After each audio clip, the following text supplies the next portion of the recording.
এই যে লেবাসদারীদের সাথে আমাদের এই নির্বাচন একটা লেবাসদারি যারা বেহেশতের টিকিট বিক্রি করে, বেহেশতের টিকিট কেউ পৃথিবীতে বিক্রি করতে পারে না। এটা আর মালিককে আল্লাহ। আপনার কর্মের উপর আর আল্লাহর ক্ষমার উপর আপনি বেহেশতে পাবেন, তাই না? এই লেবাসদারীদের দেখলে অনেকের মনটা দুর্বল হয়ে যায়। তারা যে লেবাস ধরে সেই লেবাসের কাজ তারা করে না। বাংলাদেশের স্বাধীনতা যুদ্ধে এই দেশটার জন্মের সময় তারা এটার বিরোধিতা করেছে কিনা?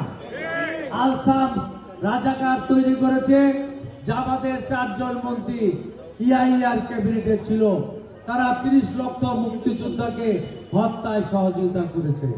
আমাদের 3 লক্ষ মামুনের ইজ্জত লুণ্ঠনে এই জামাতিরা সহযোগিতা করেছে। একার লেবাস করে অনেক কথাই বলে। শেখ হাসিনা বলেছিল না 2008-এ, ঘরে ঘরে চাকরি দিব, প্রত্যেককে 10 কেজি করে চাউল খাওয়াবো। আমরা কি 10 কেজি চাউল পেয়েছি? ঘরে ঘরে চাকরি পেয়েছি। কি পেয়েছি? ঘরে ঘরে লাশ পেয়েছি। তো সুতরাং আমরা আপনাদের সামনে আর বক্তব্য দিতে চাই না। দুপুরের খাবারের সময় দয়া করে ভোট কেন্দ্রে যাবেন। আসলে এই এলাকার জন্য আমার বাবা আগে অনেক কাজ করে আসছে, আপনাদেরকে বলতে গেলে আজকে এখানে সময় হবে না। আর আমি আশা করব যে আগামীতে আবার সুযোগ দিবেন ওনাকে এই এলাকার জন্য কাজ করার। আজকে এখানে যারা আছেন আপনারা তো ভোট দিবেন, আর আমি চাই যে আপনারা সবাই ঘরে ঘরে যান এবং সবাইকে তার বক্তব্যটা পৌঁছে দিয়ে আসেন, কেন ভোট দিবেন, কাকে ভোট দিবেন।